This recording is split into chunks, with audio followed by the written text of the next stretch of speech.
And if you're going to block it, it's best to get the ship out from there in the first place. Yeah. So You all remember one thing, if you are not seen as a proactive guy, then somebody else will take over from you. So your job actually is to manage expectations. Local authorities, which really play a very, very important role, is their waters. You need to be looking at them very, very closely as to what they expect. And of course your P&I club and their facilitators who are going to be there and helping you out. Okay? Right. Any questions? No? Some more graphical location of where it is.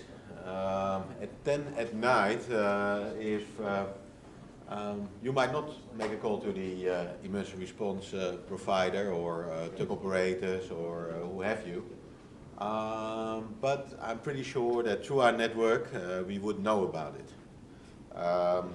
If you call your insurance broker or your normally what you see is that you would call your lawyer as well, or your underwriter would suggest to maybe limit your liability. So a lawyer would be appointed, a consultant might be appointed that is representing the underwriters. And in that particular case, sometimes we might hear something through the grapevine that something is happening. But of course, in this case, VTIS Singapore will be tracking this, and they are concerned about managing the traffic separation system. So they will approach some solver and say, well, this is going on. Please have a look into this, because this needs to be dealt with. So the moment something happens, we know, and we will call the DPA and say, hey, what's going on? And there's been quite a few instances where we inform owners of an incident.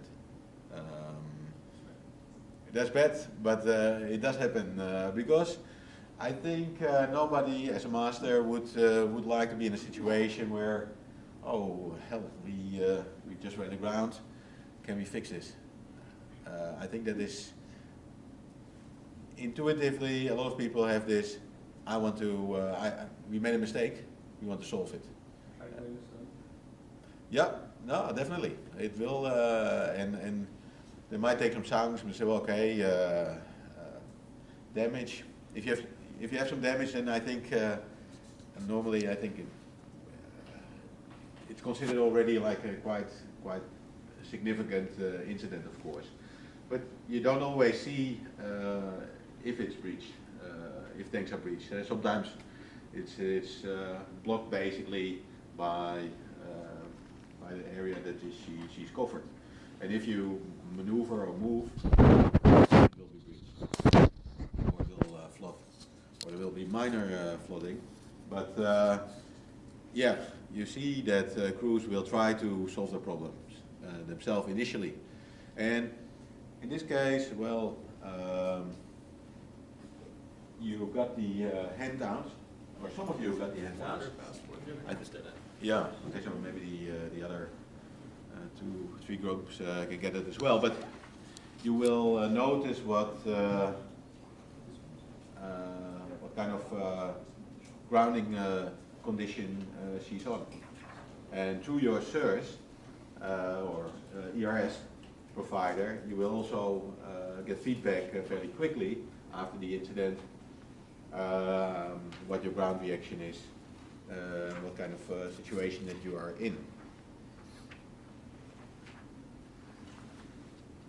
So, but we've seen cases where a vessel goes on a shallow bow first, and in a situation like that, the crew try to fix the issue that they have, and then instead of, and they are still a little bit lively with the vessel at the high tide, or the next high tide is coming, they're still a little bit lively, and then they go astern, but due to the propeller action, basically, instead of being perpendicular to the beach, they end up parallel to the beach, and with no control whatsoever, because you don't have any pressure on over your rudder, of course. So you slowly on the swell, on the tide, and then you're completely aground,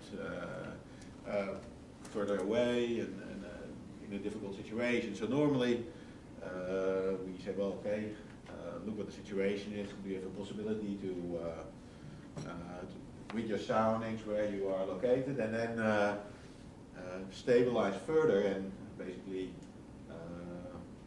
park yourself a little bit firmer in that particular location until you can figure out what's going on. Of course, Buffalo Rock says bit of a rock, so if you ballast down, and you might also create more damage as well. So it's a little bit of a difficult situation. But if you know what kind of soil conditions there are, then you might actually increase your ballasting a little bit and be stable, and then start to figure out a way out of the problem. But I think lawyer first, crew might take some actions. 10 o'clock at night, of course, people will scramble into the office or where they are, but communication is sometimes a little bit difficult. It might be 10 o'clock, in this case Singapore, so we're all here, but if it's somewhere else, a bit more remote,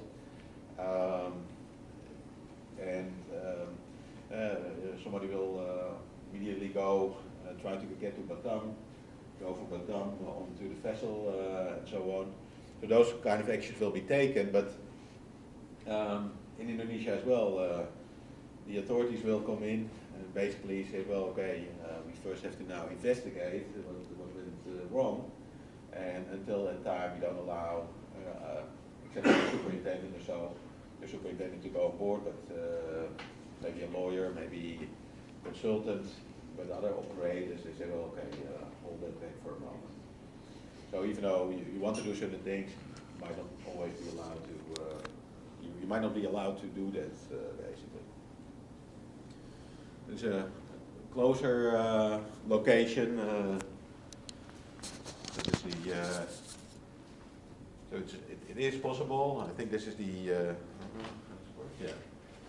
shipping lane, so it might have deviated a little bit. And then we had experience with vessels running aground on Buffalo Rock. The next one is, I think, Helena Reef, or is it a little bit before it? Maybe. There are basically three, and then Batu Branti. And sometimes, if a vessel is aground in one of these shallows, of course, there's a new navigation light for some of the vessels. So you see that they start parking themselves behind each other.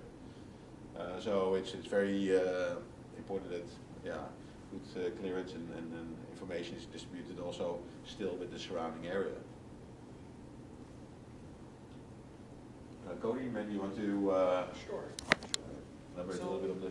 I think you kind of skipped over me a little bit earlier. That's right. But let me do a quick introduction. My name's Cody Kurtz. I'm a naval architect. I've been with Resolve for 8 years. Shipped to Singapore only in the past year and a half. And I've done a lot of the field work with the company in the past 8 years, wreck removals, emergency response, groundings, lighterings. So I haven't seen it all, but I have seen a lot. So between myself as a naval architect and the calculations and field experience, my colleague Andy in the back as an operational salvage master, if there's any operational questions involved on these kinds of jobs, feel free to ask throughout this presentation. Okay, the handout slides that you guys got, this group asked for them earlier. These groups over here, I maybe thought we didn't have them or didn't think to ask for them. There's a little bit of additional information that may be available.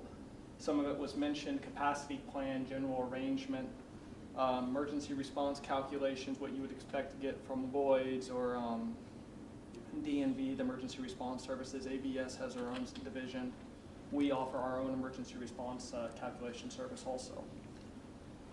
This would be an example of those calculations. You have the printouts now in front of you. This is from GHS, General Hydrostatics. That's one program that's used in the market. The other big one is Hexalf. And then there's also NAPA. So you have two conditions in front of you. One is an intact condition, which would have been the sailing condition of the vessel. No ballast, little ballast back aft in the aft peak tank, fully laden cargo. She's not completely fully laden. We wanted to keep a little bit of trim by the stern.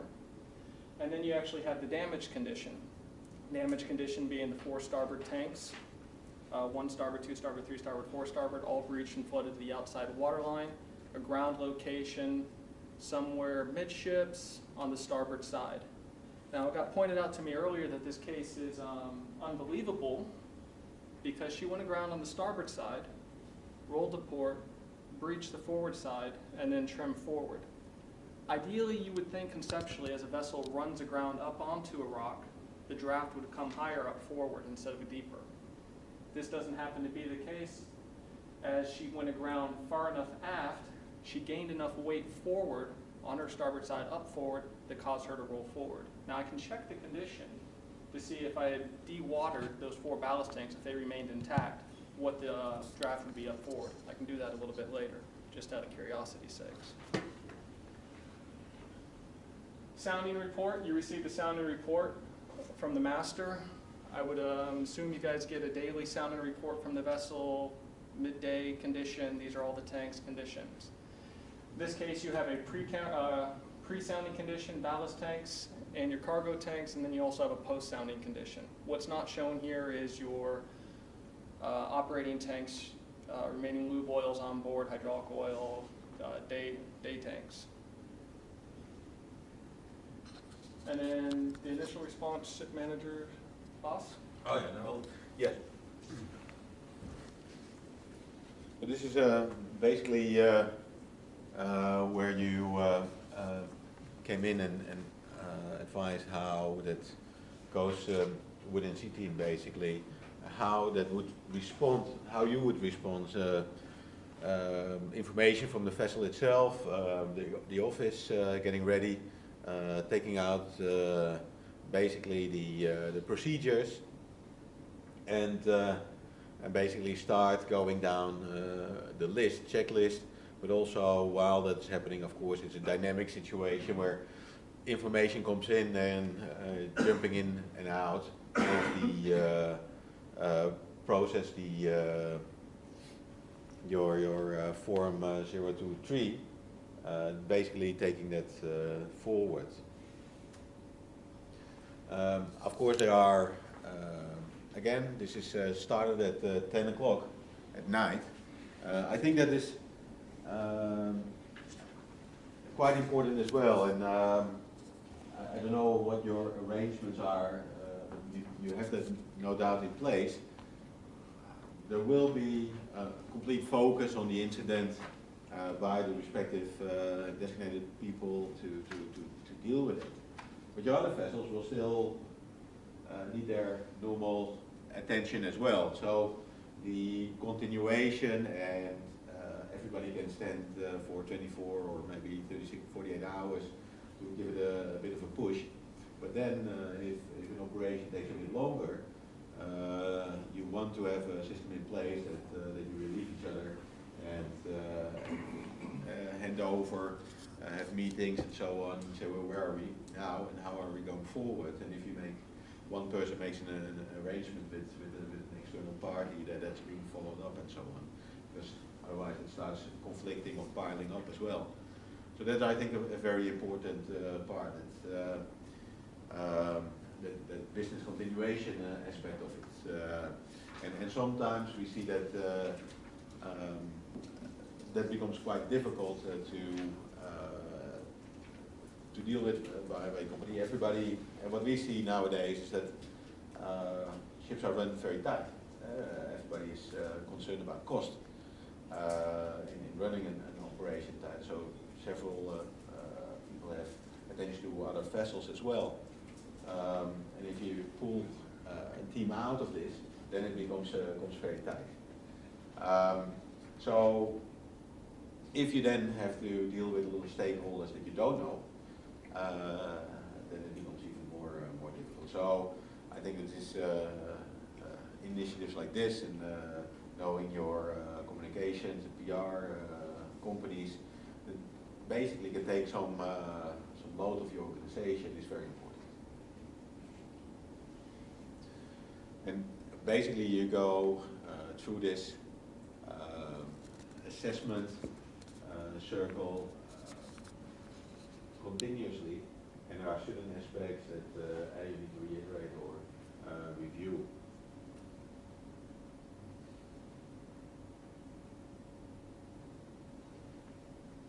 So I think there are some standard procedures indeed that we go through as well in your handouts, and I'll show that to you shortly. There are some aspects for salvage and marine firefighting, how it would normally play out, and I think those SOPs are for any incident anywhere in the world also quite useful. What is it?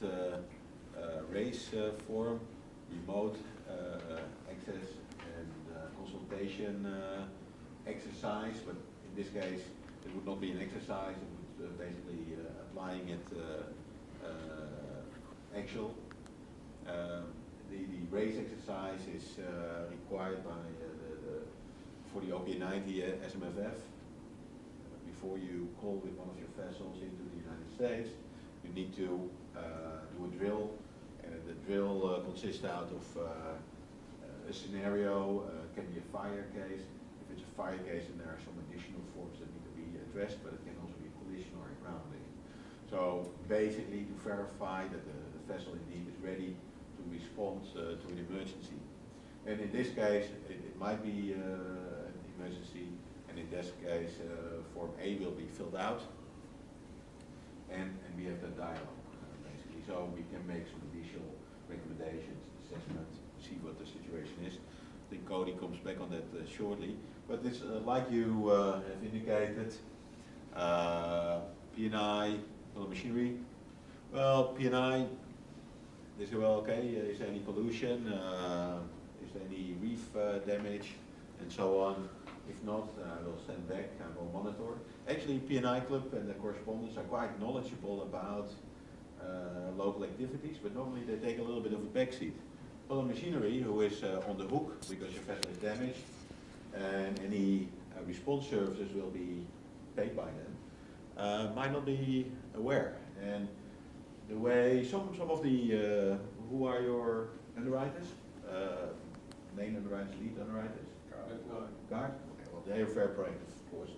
And the Scandinavian model is such that they do get involved and tackle quite well what an emergency response is, because they are exposed, basically.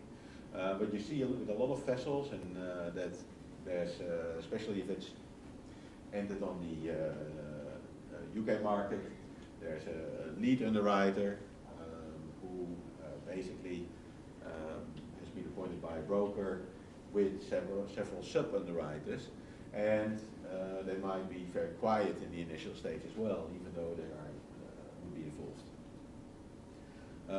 With a company like Guard, I think they would also immediately engage there. They have an office here, of course.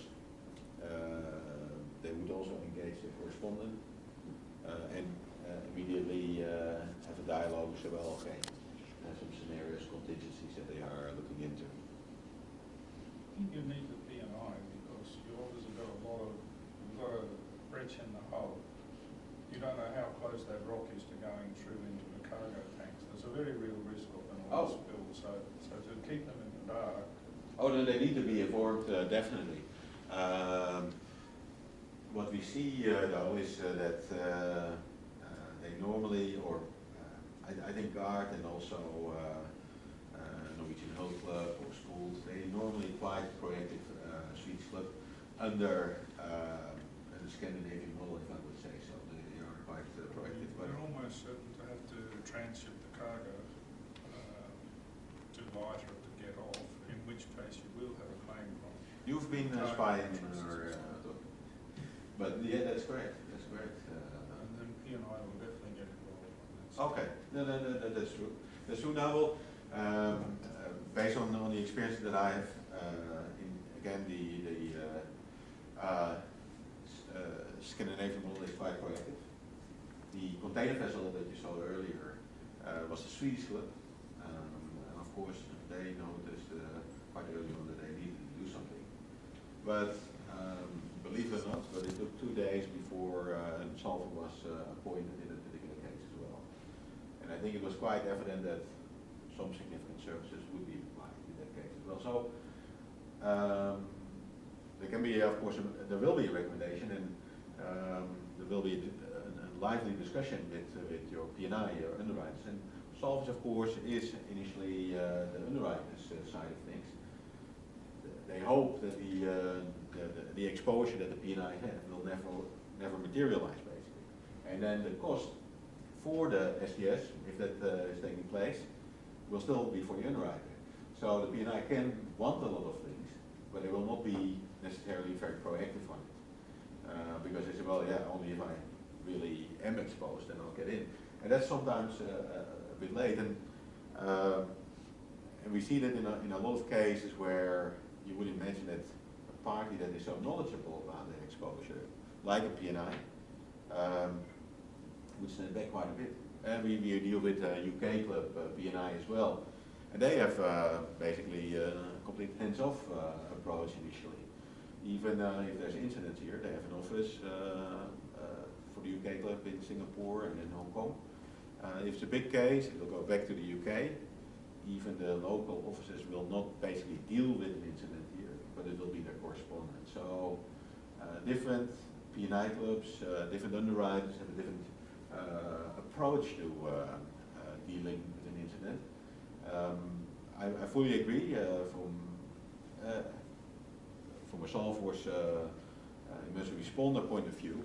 I think P&Is are very knowledgeable about these cases and they should be on board very early.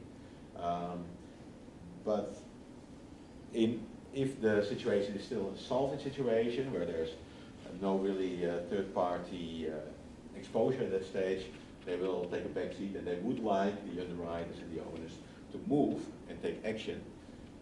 But then, of course, there are other decision factors that take place as well.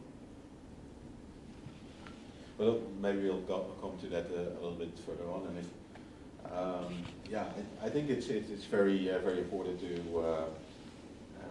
get the underwriters to understand as well. But guard in this case, again, they will be involved, and P&I will also be guard. Not always. Not all, but Scandinavian operators basically.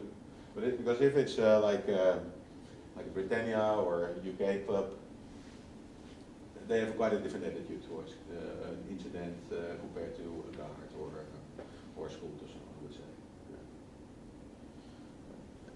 Yeah. Again, also Japanese underwriters, Japanese P&Is and so on. There are different lines of communication, so how they are comfortable in dealing with it. And I think that sometimes for a responder, we are talking to ship owners and say, well, we believe that needs to be done. And of course, ultimately, it comes down to dollars and cents, how you respond to something. And an owner might not always be experienced in an incident situation where we say, well, this is what it's going to cost. And that might be difficult to make a decision on from an owner's point of view. So if there's a knowledgeable insurance broker, underwriter, and say, yeah, we believe in this case that it's necessary to go ahead on that basis, then of course you have a dialogue with parties that deal with it on more or less on a daily basis. The ultimate decision will be with yourselves on a daily basis to make to engage and see. We come to the contracts, but what kind of cost you are talking to, and some. Especially in some smaller operators that we try to support sometimes, and you know yourself as well, that it's very important to be very cost effective in running your vessels. That's what makes you competitive. Of course, there's quality levels that you need to safeguard, but it is a very marginal business sometimes. And if you can run a vessel at, for some bulkers nowadays, $4,000 or $5,000 a day, and then we come in and we have to spend $150,000 a day, basically for a big spread of equipment that comes in, and for the arena if you cannot really go on speculation as a solver, yeah, you can send in a few teams, but or guys. But if you need to mobilize equipment, you need to have a charter basically from Singapore, Australia to New Zealand. You're down $500,000 or $1 million to just get it going, basically. And that decision, those kind of decisions need to be made very quickly, of course.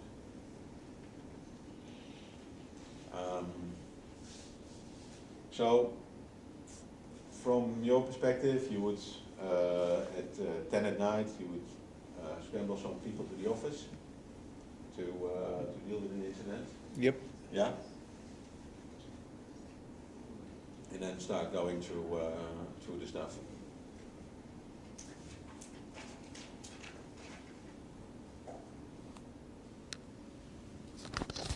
Well, you can make it as elaborate as you want, of course. I think your system is in there, more or less. For the United States, in the OPA 90, you do see this kind of Christmas tree structures set up fairly soon. And yeah, I think even aspects that initially, of course, don't maybe be part of the first response will ultimately come in. Because so it also oil spill response, if indeed there would be a release of oil. Again, depending on the area that a spill would take place, it would be quite significant and very labor intensive, very many crafts. And that need to be organized as well. Well, it's important to note about the OPA 90 per se. This is more incident command structure for like the company internally. Sure. But the U.S. Coast Guard activates their own incident command structure that pulls in NRC, Resolve, the owners. With the additional departments and so on. In the United States, with if an incident would happen over there, an oil spill or a solid situation, and they will require, of course, feedback from the stakeholders in that document. So you see that normally will merge to some extent.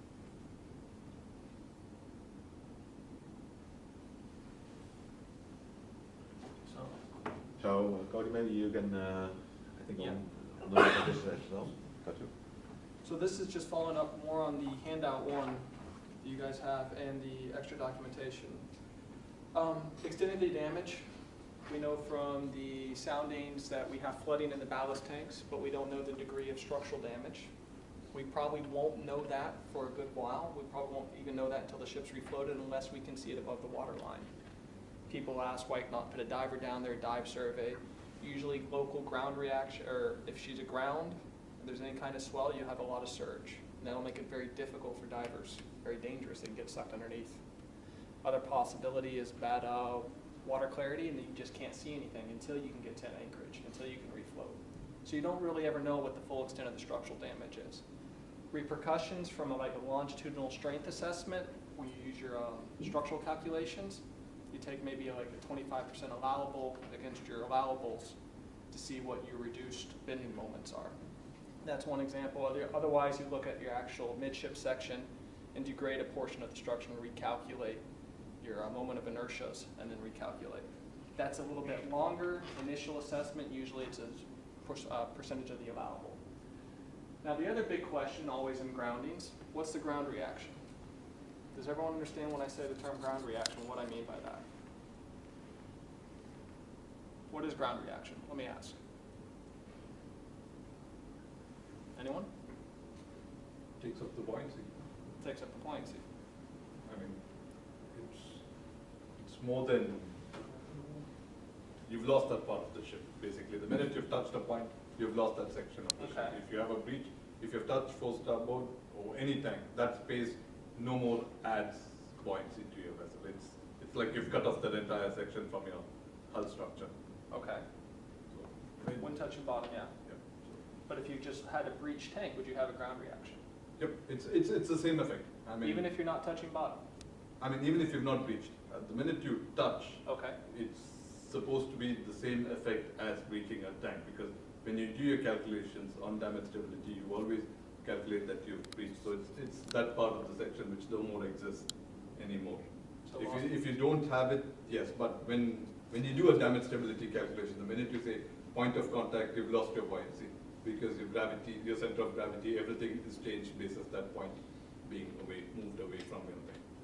Because you fought over a center of buoyancy and you have your point of contact, your center of buoyancy shifts absolutely away from where it was initially, basis the contact point. That's a good explanation. I'll go with that. How do you calculate ground reaction? Quickly. If you had to do a simple calculation, in a 5-minute calculation, can you calculate ground reaction? Removing a weight from that, or adding a weight, I don't know, but it's basically the weight calculation which comes there on your stability thing. You would put a weight at that point, and that would be your loss of buoyancy at that point. Okay. If I told you the sailing drafts, I told you the ground drafts, could you tell me what the ground reaction is? Roughly, I would go by what the loadicator would do. That's a rough one. It won't be an exact damage stability calculation, but if you have a breach at any time, you put your figures into your loadicator. That would be the quickest way to do on board. Obviously, it will be different from what damage stability does with their graphical models and stuff like that. But when I do it roughly on a loadicator, that would be the quickest way for me to take it. Your load indicators that you run with on your vessels Are intact stability ones. Very few of them are approved for damage stability. So you don't have the capability To really run it. Yeah, we go back to ERS or That's fairly common. RRDA or whatever. So, per se, you would take your sailing condition with your drafts, and then take the next condition with your ground drafts, and look at the difference in displacement? Is that roughly what you're saying? It would be, as Al said, change of draft into TPC. Okay, change of draft TPC, so that's without even load indicator. Yeah. And that would be the quickest envelope. And that's usually what we do when we get the phone call right away. Yeah, like you said, you put your drafts in, or like you go to the hydrostatic table, you get your drafts off. Like in this one, you've given the drafts after grounding. You know what your initial, so you know how much you've taken off from roughly. The quick draft would be that much would be taken off from your condition. So what is the ground reaction? Did anyone calculate it? It would be the force exerted by the ground equal to change of Didn't draft. calculate it. So the MV Leopard, aground right now, the drill, the vessel we're talking about, bulk tanker, ground, change of draft, what's the ground reaction? For the information you have. Ground reaction would be narrator, we calculate it. 11 meters. It's half a meter change of, it's half a meter into TPC. Okay, and the TPC is? So TPC, if we take for a 50,000 tonner, it would be 50 tons, this thing, so 50 into 50. So about 2,500 tons. 2,000, 2,500 tons ground reaction. But Yeah, and that's about the accurate way of doing it, quick. Over the phone call, we know immediately what the ground reaction of the vessel is. What are the other factors that come in? What's the ground? Is it rock? Is it hard? Is it sand? Is it mud dredge spoils? Won't that make a big difference? It makes a big difference. Yeah, that's what I mean. You're sitting on sand and you get a 2,500 ground reaction. It's different than you're sitting on rock and getting 2,500 ground reaction. It would make a big difference. Just thinking offhand. No, it's very true. It makes so. How does that really help for us as an initial condition? For us or for the master, it should not really, he would be thinking worst case scenario. Okay, it would help to know that you're on soft sand or mud, but 2,500 tons on sitting on sand and 2,500 tons sitting on a rock or a coral reef would be very different. So how would it benefit us to do that extra part of seeing what the ground reaction was? The benefit of knowing what the ground reaction is, whether you need to contract a salvage company to come in and help lighter, to get your ground reaction down less enough that you could pull the vessel off. The other consideration is also your tide. What's your tide going to do to your ground reaction? When did you go around? Did you go around low tide? Did you go around high tide? And if your ground reaction is, say, 7,000 tons, what tug in the world is going to pull a 7,000 ton bollard pull? And that's a 1-to-1 coefficient of friction, let's say rock. Yep. But you go with a soft sand and mud, your coefficient of friction may be down to 0.3, meaning your ground 2,500 tons, your coefficient of friction is 0.3, you only need, what is that, 600 tons or so to pull off. But that's still, you look at the tugs in the world, you got what, 200 ton bollard pull tugs, 150 ton bollard pull tugs, I think the 300 tons? Yeah, they have 300 ton, but I think that's also, there might be available, especially in this market. The offshore is down, so there are plenty of those tugs around. But even if you get a 300 ton bollard pull tug per se, how do you connect it? Yeah. What connection point do you have on the vessel that's going to support Maximum 300 is tons? 400 tons forward and aft. Like a smooth racket. That is the. Yeah, but also, Space paper 200 with 193. The biggest thing for ground reaction is knowing that case of we're completely beyond our limits, we need help, or she's aground by 50 tons, we wait a half hour, tide's coming up, we're going to pull off, we're not going to call the pesky salvers. That's the biggest thing. So, but you're absolutely right, TPCM, change of draft, 45 centimeters, TPCM is about 47, or I think about 50 tons. You can see that in your stability book, it's actually in the GHS output, and ground reaction 2,500. Now the only difference is, if you look at the damage condition in the GHS output and the ground reaction, it's about 7,000 tons. And that's because you lost buoyancy up forward in the forward ballast tanks. So your ground, you have to be careful that your condition of ground is the same as your condition sailing. If it changes, loss of cargo, loss of buoyancy, gain of flooding, all that will change your ground reaction. So you just have to be very, it's almost a bookkeeping exercise in keeping track of it.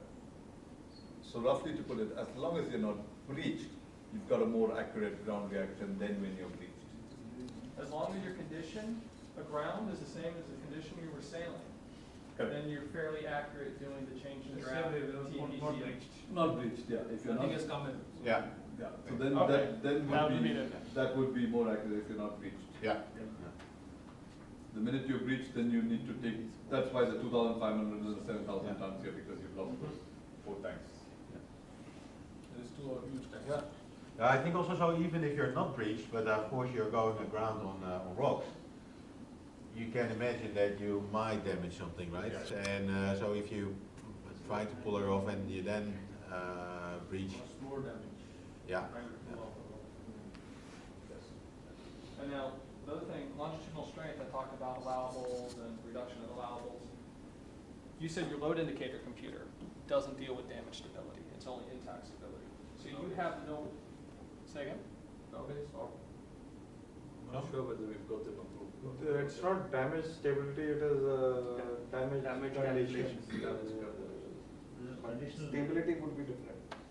No? Yeah. What I think so. I think damage stability is very different from damage conditions or putting your figures in, because We'll know the calculations would be totally different of. The damage calculations you refer to, is that the preset Yep. Yeah. conditions? It's in a printed trim and stability book to say you are survivable in this condition, this condition, this condition?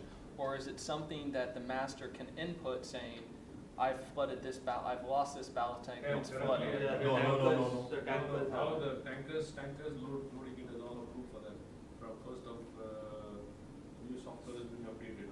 We can put in conditions and get the printouts. Just out of curiosity, who is the provider of the loading software? All of them is approved for the tankers. There is Okay. It is only for, we need to check, because it is only for those 83 conditions or. It's not for, It can we're select. not approved for damage stability. Okay, our mate says he can select. Yeah, but you can select the Because he's conditions. been using. No, we can select the tank which has been. no, you can put in, yeah, that's the whole idea of it, because the damage stability booklet is already available for all those pre-calculated conditions separately in booklet.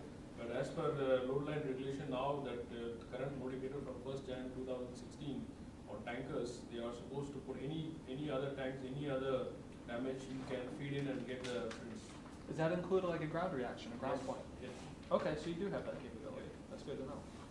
I was assuming you didn't have that capability, because what I was going to say with the longitudinal strength is, with intact calculations, let's say you load the vessel where your draft marks, but you don't have that ground reaction, you don't have that point load acting on the bottom of the hull on your vessel's loading computer, so you don't know what the actual bending strength is, because you don't have that point load acting.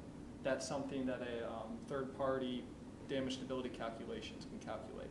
I'd be interested to know if the load indicator with the ground reaction point actually does that calculation. It includes the point load. That'd be something to check.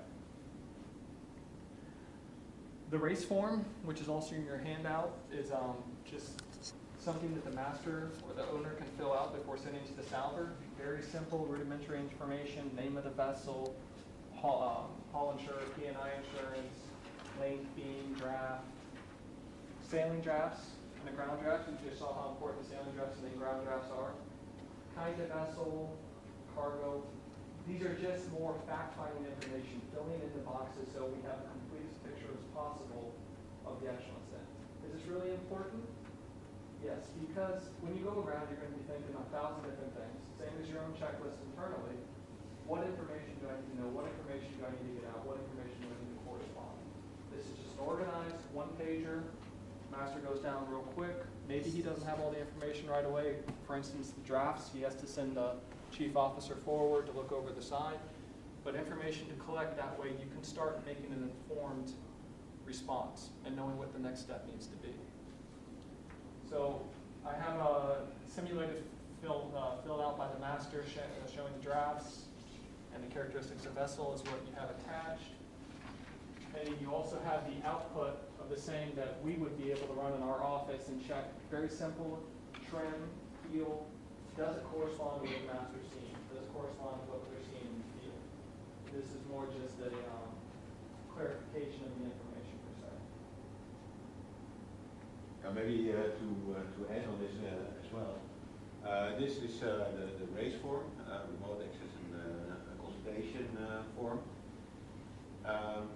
It's a mandatory requirement for the OPA 90 SMFF system to conduct every vessel that is sailing on the United States to do that test once a year, or to do that drill once a year. And basically, Dennis, Julian, our colleagues here, they were together with the team in the United States as well. They will get calls from your masters, and there will be a direct interaction where a scenario is provided. And besides anything else, I think it's important also for drilling, for communication and comms check. Sometimes we find that we cannot feed back the information to the vessel, maybe because emails or restrictions on bandwidth or whatever, and then we need to go through the DPA or something like that. So that's taking place while we will do that. And once the drill has been conducted, of course we will inform the QI or our head office, who will basically inform the authorities that because it needs to be conducted, so there needs to be a record as well. Danish? The QI, so, and they will administer it towards the authorities, so that there's a record that the drill took place. Yeah.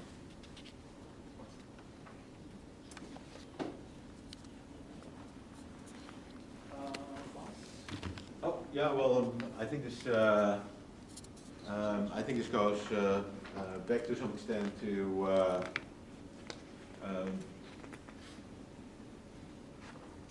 What the actions is that will be taken by you ashore. Well, it's partly done, and what will happen on site. And like we discussed earlier, trying ship's main engine to go astir, almost without a doubt it will be done. I was involved with one 6,000 TEU container vessel aground of Sandrock Beacon, Singapore, And we calculated roughly 4,000 ton ground reaction. About was the room slotted, and 4 tugs were doing, together with the main engine, a test attempt to refloat. Of course, it didn't move at all. So it was well, a big shipping company as well, and they said, yeah. We still want to do it one more time because the tugs were not shearing, and so there was no dynamic force from the tugs. They just said, well, hey, our tug 50-ton bullet pool, and if they maybe put it back into it and basically lean into the tow wire a bit, they can exert maybe a little bit more power, but 4,000 ton, even with if you have like a sandy bottom or so, still would be well over 1,000 ton ground reaction if you look at it from that perspective. So, but the authorities didn't stop them, or didn't, maybe they had a little bit of cloud in Singapore as well, big blue ships.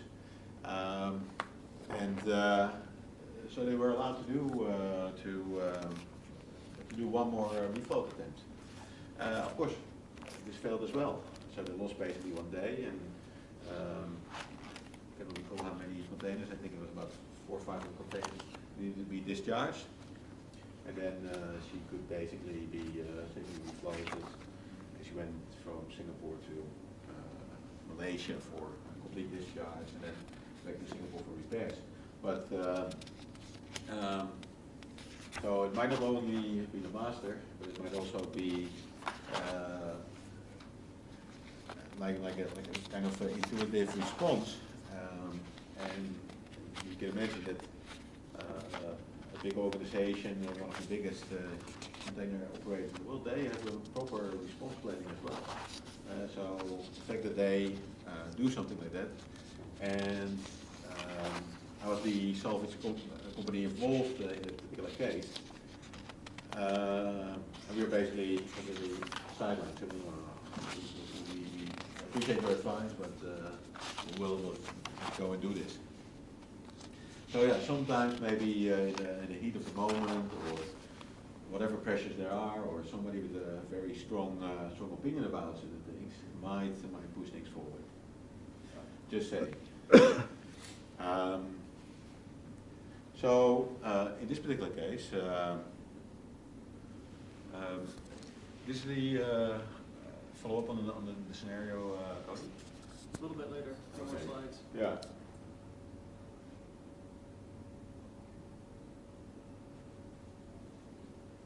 So what we will be involved. If we don't hear it directly from you, we might hear it via another source, and we will check through our contacts with the DPA, say, well, what's going on? Do you want us to be on standby? And normally we would look at something like a response like this. It can also be only a salvage master and a naval arc. If we can dive, we will dive, but there are sometimes limitations. The draft of this vessel, about 10, 12 meters, is still within normal diving range, but sometimes, of course, if you have like a VLCC, you might go quite a deeper draft. And of course, we have also certain safety standards for our diving operations, which we like to adhere to. And that might also limit the possibility to dive immediately. You might have a surface supplied dive spread, and if it's a very remote location, you can do in-water stops to mitigate dive decompression conditions. But if you have a longer continuous diving arrangement, you would like to have maybe a dive decompression chamber on site as well. Now that's a 20-foot container with a support container. So you then start to look into a larger spread already of support equipment. However, in this case, you might look at a local solution. There are quite a few possibilities in Indonesia, Batam. But then again, it will likely be on a scuba arrangement. Communication might then be limited with the divers. And sometimes a consultant comes in or a surveyor that say, well, we would like to see what the diver sees and guide them. So you want to have CCTV on the diver and direct them. It's sometimes difficult to relay to a diver what you would like to see, and if you see something, you might have a follow-up kind of question, or you want to see where you are in. You dive in one place, but due to the current or a slight current or so, you might be offset from the location that you actually want to see. And with limited visibility, they might go by touch. You need to have a bit of understanding what is going on. You have the search systems. I think that is a mandatory requirement for tankers. We deal also with a lot of bulkers and container vessels. It's not a mandatory requirement there.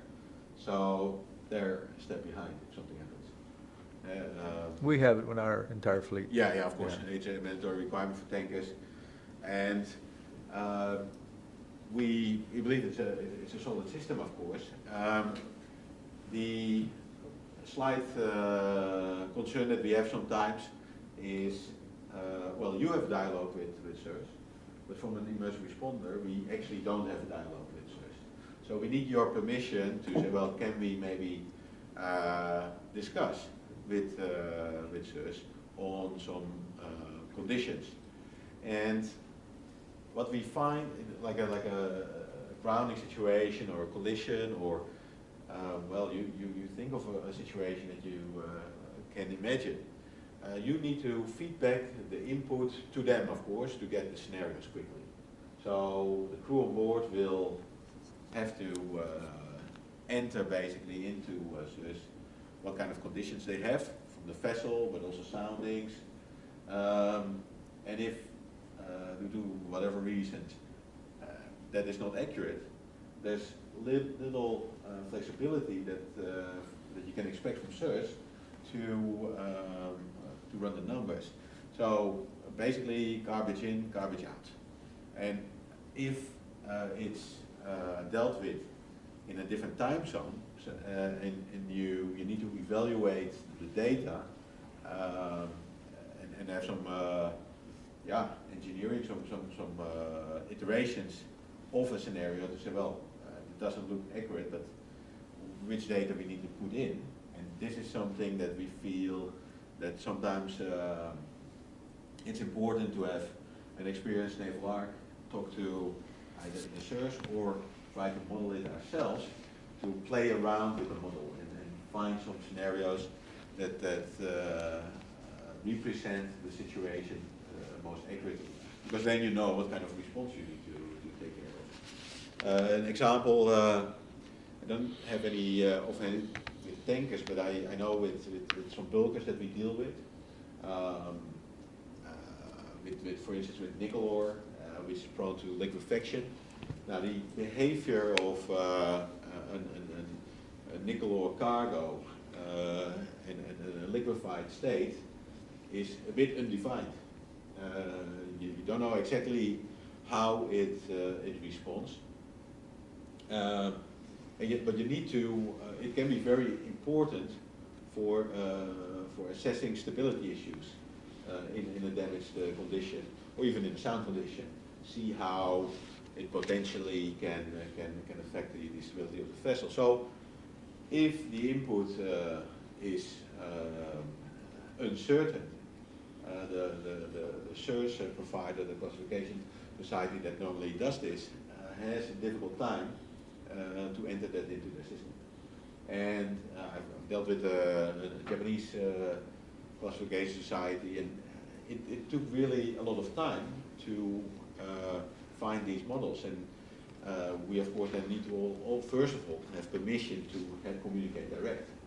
Because if I basically say, well, we would like to know this scenario, I ask it to your operational staff, people that are involved, they might not be familiar with the situation or what I'm exactly trying to drive at. And in these communication difficulties will reflect in a delay, and of course we want to have accurate information very quickly.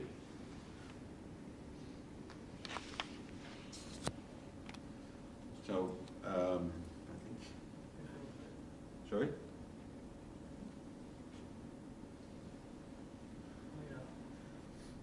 So we'll go beyond this as well, right? So, this is what we would normally do, I think. And what would the salvage team do, Cody? Maybe, Salvage team? in this particular case? In this particular case, per se, initial estimate or initial assessment of the casualty. What are the damage tanks? What are the drafts? Where is the approximate ground location? Can we determine that? Some of this information may already be available from the master, granted the drafts, the damage conditions. We'd want to get on and verify the same for ourselves, just to make sure. Possibility of a dive survey. As we mentioned, it may not be timely due to equipment. It may be very risky based upon the environment. And it's just a sounding showing the water depths of a particular area, port, location. See them a lot for dredging operations. So your Buscalis, Van Ord, these guys deal with this kind of work constantly. A lot of inner harbor work, doing dredging and deepening. You would see this in a salvage case. We would ask for what's the bathymetry around the vessel in terms of she's heavily breached, so she's flooded. She came in very, very light, then flooded in the shallow area. Can we get tugs into her? What's the water depths around the vessel? If we refloat it, what's the minimum draft we need to get over a shelf, over a reef? And then the other cases are if you have to bring in crane barges, lightering vessels, shear leg barges, what's the water depth around? Usually see it in cases near islands with a lot of shallow reefs. This question comes up almost immediately. GHS, damage stability, intact stability, I think we've touched on it well enough. Just real quick, ground reaction, 7,100 tons, and your damage drafts. Tide chart for March 2017 for Singapore, which we're going to assume is close enough to Buffalo Rock. We went aground the 21st, about 10 o'clock at night, tide about 1.5 meters per se. So, salvage team's been on board, they've made their assessment, they're coming back with a plan. I want to put you guys in the shoes of a salver. What's the plan? How are you, if you were the salvage company, take the next step? What would be your first response, or how would you actually go about getting the vessel off the rock? So maybe take another, let's say, 10 minutes and discuss it, and then we'll come back and see what the ideas are. Can we do that? Yeah, maybe I think there's some coffee. Oh, there's some coffee real quick? Yeah, What time? I'll be provided maybe. What time are we going to break for lunch? 1 p.m.? So we'll do another coffee break now and then discuss the ideas, and then we'll do a wrap. And then we spoke to Garth and said, you have to stop this. And then we appointed our own salvage master. And he was to keep Schmidt in. And he sat on the central lead and made sure that got rid of things as quick as possible, because these often go on for a long time. And what will happen is Schmidt will never let their tugs go. They will have tugs with you for 7 days when you're already safely afloat in Singapore anchorage and live. And you'll probably be in the shipyard and they're still running the clock. So that will increase our premium actually.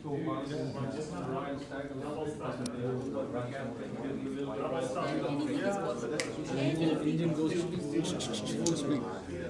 speed. Extra power. Yeah. So we got more soundings at the aft, so we're going to get a 7,000 tons your ground reaction, get a barge for external STS, internal STS not possible because you're already having a 7.8 degrees list. So So if anything you want to put, you're going to overflow through the PV pipe. Are you going to get the dam stability before you do any transferring, huh? Yeah, cannot do because you have a 7.8 degrees list. So if you transfer anything from here, it's going to list more or it's going to overflow as well. So cannot. And all your cargo tanks are already 90%, except one, all 90%. So I was thinking of 5%, but then you have problems. Then with this heel, they will come over the tank dome. And I'm sure our technical will supply good supply gaskets and it will leak over the tank domes. So it's going to be a problem. So it's going to be oil in the water. So I don't want to have that. I'm 100% confident. So you just keep it low, keep some knowledge, and get a barge. It's easy. Singapore is easy to get a barge. Just call up Andre, Hong Lam Marine, get 8,000 tons barge and get alongside. Transfer. That's a ground reaction 7,000 tons. So get an 8,000 tons barge, get some cargo, and this is your best bet of tides is 2.3956. So it's going to happen only after 26th. 26th on a nice Sunday afternoon after a biryani meal, you can get the ship float. So how many times did the master try ahead and astern before you guys stopped you, huh? No idea. Six tries? Yeah, I'm sure it mustn't try. Maybe 2 hours, then he calls. Then he calls. Anything? Any suggestions? Anything else? I don't think of anything. Not me. Anyway, so I'm going to point this out with the team. So. What about the fuel tanks? Can we do anything from this? Okay, they are behind, right? What can you do with them? Well, tankers have forward fuel tankers. Forward, all compartments are empty, so you know, like anything from aft. Throw behind. Number 2 fuel tanks. They're 30%. Yeah. Are you looking at putting some diesel from cargo? No. Move. Greek Avoid style? the list. Greek style. But they're very small tanks, 45 tons. We got only 100 here. Yeah, there's no point. Not much. It's not worth it. No, you're not going to change any trimming moment. So.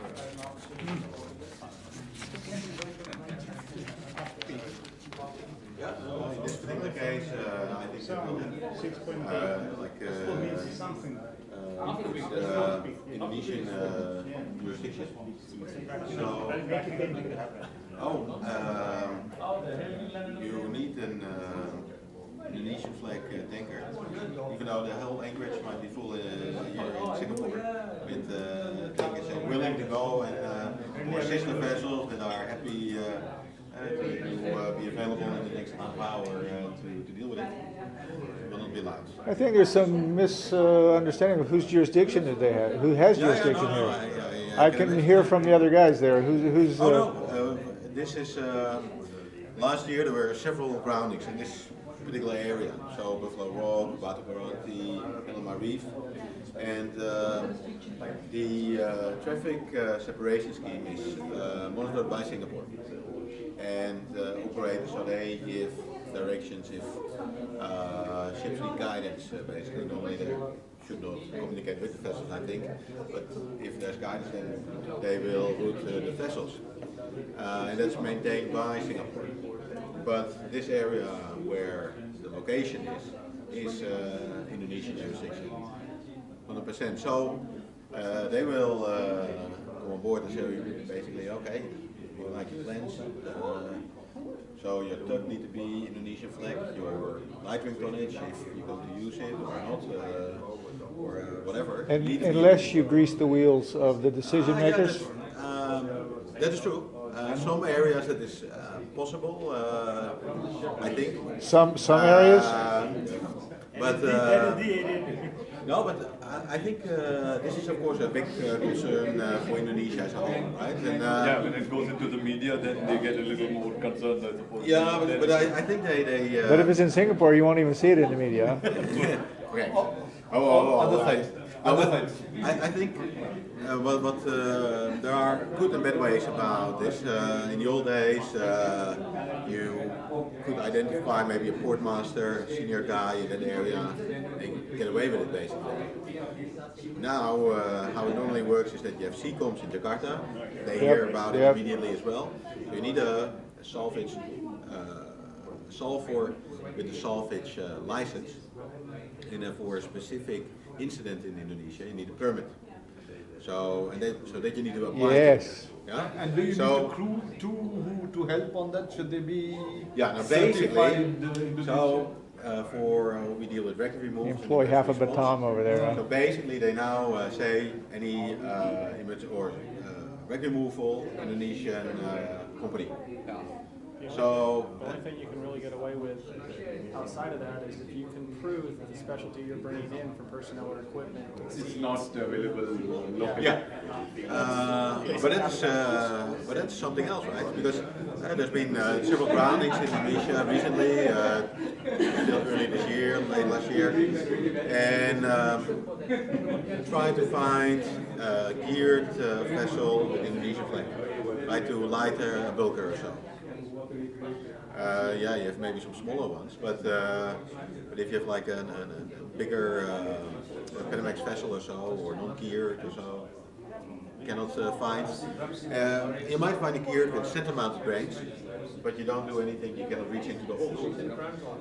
So you need to side-mounted cranes. So those are not around in Indonesian flag. Now for a tanker, you might find Indonesian flag tankers, Pertamina or smaller tankers as well. But okay, now your good product, I want to put in that shitty tanker there, and I contaminate your cargoes basically. So that's quite an issue that's there. And is that reliable basically? Does it have enough capacity? What type of product is it? Okay, in this case, I think the cargo is easy to pump, but if that's not the case, and you have some kind of heated product or something, do you have a heated tanker? All these kind of things. And, let's go back out to the yeah, maybe you read it.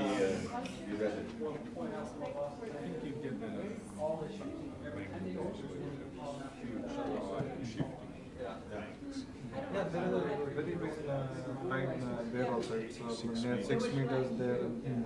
The jetties you see. I suspect the chart was inaccurate to begin with.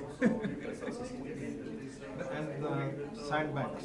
But even here, they shift the same Yeah, way. sandbanks, especially in one weather bank, that area. Especially these waves, underwater sand dunes. But from the diver's report and diving inspection, actually there's hardly any sense of no mechanical scratches on the Sand will not. According to the facilitators, it's Indonesian jurisdiction, so you can't use any Singapore tonnage to do anything on lightering. Not without Indonesia's blessing. That's okay. Sometimes So- somebody from Indonesia, no problem. Yeah, have a good attitude. Huh? Half price. Half price. That's still very dangerous. Just as a small pull out even after the flight years. So we would wait till it gets to the time, and before that we mobilize all the resources in terms of looking at food barges to get the appropriate quantity, like 1,000 tons, and then wait for us to have tide, and then truck it off. So you do a combination, lightering to get the ground reaction down, wait to the high tide, so she supposedly refloats or little ground reaction and just pull her off. Yes. Okay. Yeah, and we've had this expensive one, but it would really depend on, like what we are talking, it would depend on what's the situation available, what are the resources available which could come. You're talking about diesel oil, I mean, that's a very valid point. You're talking about diesel, you don't want to get in a lightering vessel which gets in the diesel and gives you kerosene out of it. So Okay. you want to make sure you have the right tools, assets, whatever you assess the situation, you see what you have before you take the next step forward. The more she's sitting there, the more she's going to run around. The Indonesians will steal it for free. Oh yeah. Yeah, but you need to make sure you have the right. So you concur you would go for a full light full lightering if you can get You it. have to get the appropriate. And then use normal tugs to, once she's afloat and the tide thing, get her off using her own power. Because as of now, you don't see the stern, or you've got a breach on the starboard side from 1 to 4. Yes. But your engines and your propeller and your machinery is still intact. So you have the option of using those together with the tugs to get her off. With no, again I said, it will be assessing the situation, how you're going to be when you finish the lighter and how you're going to be. If you're like this, normally what would happen in any grounding, you would turn parallel onto the grounding point. So obviously it would depend on it, but lightering it would give you more float, so you should be able to position her in such a way that you can use tugs and engines and get around. Okay. You guys have mentioned several times of using the main engine if you go aground. I would like to point out that if it's very, very shallow, you have very, very low water depth below your engine room, below the propeller, it's not always advisable to run the main engine while trying to pull it off. Because you get water suction, or just the water flow underneath, because it's very, very, very small area will create a suction, will actually pull the stern down.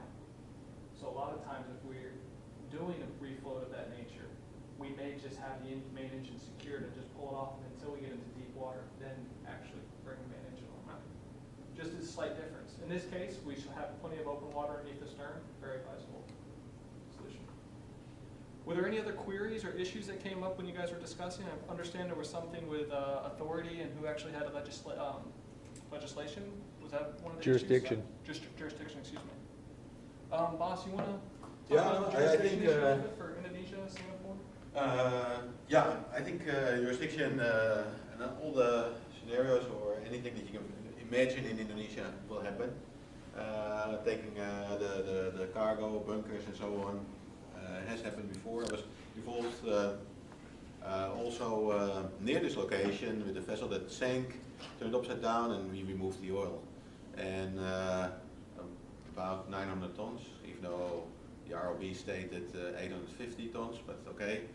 So some sleeve oil, I think, from the engineer. But the moment that we had it in our tanker, the Indonesian Navy came and said, "Well, we will confiscate the bunkers. Thank you very much." And so I had the honor of calling the consultants and the P&I, saying, "Well, they took the bunkers." So what do you mean? You probably resisted, of course. Well, they came and collected at gunpoint. So we said, "Well, please." They had their own tanker and we did an STS there as well. So it does happen, but. Sometimes, of course, being in Indonesia, that allows for some flexibility, I would say. I think now Indonesia in general try to clean up their act. And from your perspective, from our perspective, we're an American company, you're an A-listed company, it's just not happening anymore. We had a case in Ternate, Indonesia, and the consultants, British, London-based consultants, and there were some facilitation issues, to put it that way. And they said, well, we cannot just not be associated with it. And it's not like the solver that instigated this, but it can come to the local authorities or the agent. These things do happen, but it's just not acceptable. But what happens then is that you will find yourself in a delay or a fine kind of situation that you have to pay fines to authorities and so on. We will fix this, don't worry about it. No, but basically. We've done a lot of problems in Indonesia. Oh yeah, no. Yeah, you're saying that, and I think that is true. So if it can go away, basically the problem, that's of course always the better thing. Now, what we see happening actually over the last years, the cabotage laws that are there for engaging sulfurs, engaging Indonesian flag tonnage, are quite stringently enforced. So, if you need a tug, it needs to be Indonesian flag. And there are Indonesian flag tugs, but they might not always be readily available or of the standards that you want. Some proper owners, tug owners, are also operating Indonesian flag on, so you can find them. But that's a hard requirement. If you want to have an exception, it's not like go to some authorities and say, well, close one eye. It's not going to happen anymore. I think you have a very small window of opportunity. If you have something like this happen, you have to get on top of it very quick. Once it grows, then you can't. Oh, you open a can of worms. You have to get in quick and get it done. Yeah, No. True. But so like this scenario. So if you want to, everybody has a kind of a consensus that the light ring might be the best solution. So there are Singapore flag or foreign flag registered tankers available in Singapore or nearby, and they might be available in 1 or 2 days' time. So from your experience, would you say that you get permission to get them engaged to do an SDS? You need to basically work with the local authorities as quick as possible. I mean, particularly around Batam. Yeah. If you get an agreement with the local authorities very quickly, then you're okay. But as it gets bigger and bigger, and then it takes a life of its own, and it gets more and more bureaucratic and much more difficult. Yeah, like I would agree in general, but what we've seen actually in the last early this year, even last year, several groundings in this particular area, where we went out also from Singapore, make an assessment, and immediately the Indonesian authorities are getting involved, and we are immediately aware that CCOMs in Jakarta are also aware. So the moment they are aware, basically, you're already in quicksand, and they will impose the current rules and regulations, is our recent experience.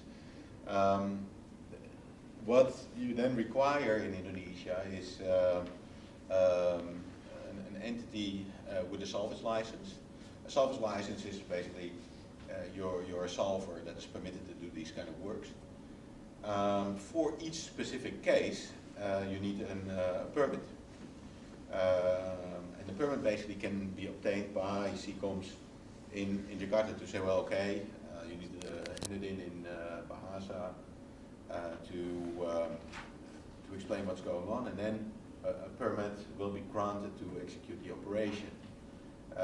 In that permit, you will highlight what kind of resources you use to carry out the salvage operation.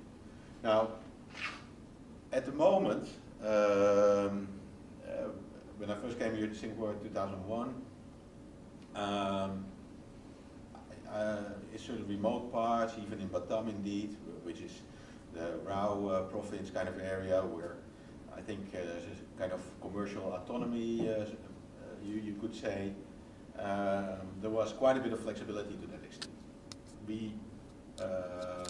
Was the lightering equipment or the salvage equipment that was required to do the operation, that being the lightering tonnage, whether the tanks were treated or good for the cargo that was being carried on the vessel. And that's also an issue, whether it being 5 days out, 30 days out, what are the available local resources? Now, considering Singapore region, most anything is available from shear legs all the way down to small hopper barges or lightering barges.